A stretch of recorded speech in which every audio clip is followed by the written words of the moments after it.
کثرت مال سے عافیت بڑی دولت ہے۔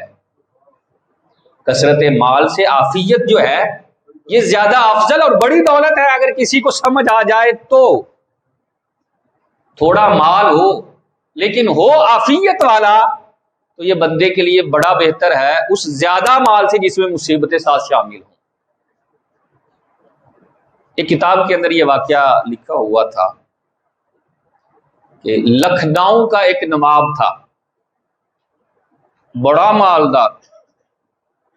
اس زمانے میں بھی اس کے پاس اتنا مال تھا کہ عام لوگوں کو جو کھانے کے لیے نعمتیں نہیں نہ ملتی تھی وہ نعمتیں اس کے کتے بھی کھایا کرتے تھے، اتنا مال۔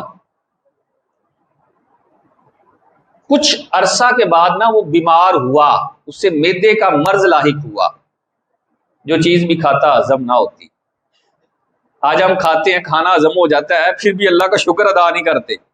ہم کہہ رہے ہوتے ہیں وہ گاڑی نہیں ملی یار، اللہ سے دعا مانگی تھی، وہ کار مل جاتی، بنگلہ مل جاتا، وہ اچھا جو ہے وہ موبائل مل جاتا، وہ فلاں پلاٹ جو ہے وہ کمیٹی نہیں نکلی، میں نے دعا مانگی میری دعا ہی نہیں قبول ہوتی۔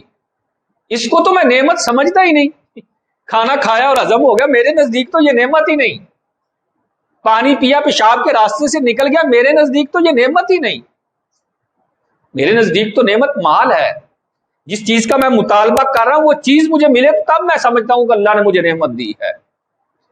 وہ کہتے ہیں وہ بیمار ہوا، معدہ خراب ہوا، کھانا ہضم نہیں ہوتا تھا، اتنا اس کا معدہ ڈسٹرب ہوا کہ ململ کے کپڑے میں قیمہ ڈال کر وہ چوستا تھا نا، پھر بھی اس کا معدہ خراب ہو جاتا تھا۔ بوٹی تھوڑی نیچے جانی، وہ چوسنے سے بھی اس کا معدہ خراب ہو جاتا۔ ایک مرتبہ اس نے ایک لکڑہارے کو دیکھا، جنگل گیا ہے، لکڑیاں کاٹی، سر پر ایک بوجھ جو ہے وہ اٹھایا ہوا، دوپہر کا وقت تھا، تو گھر پہنچنے سے پہلے ہی راستے میں نا ایک درخت کے نیچے اس نے کہا تھوڑی دیر کیوں نہ آرام کر لوں، گٹھا نیچے پھینکا، شاپر میں 2 روٹیاں تھی، روٹی نکالی اور جیب سے پیاز نکال کر اسے ہاتھ سے ہی توڑتے ہوئے روٹی کے اوپر رکھا اور کھانا شروع کر دیا۔ کھانا کھا کر نا وہیں جو ہے وہ لیٹ گیا اور بڑی بہترین نیند سو رہا تھا۔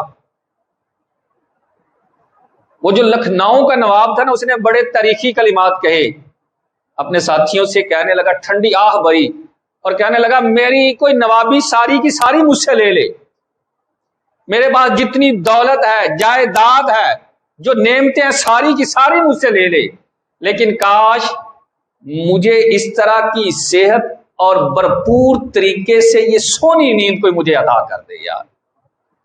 جس کے پاس نہیں نا اسے پوچھے جا کر۔ عافیت ہے یہ بہت بڑی نعمت، لیکن جسے ہم سمجھ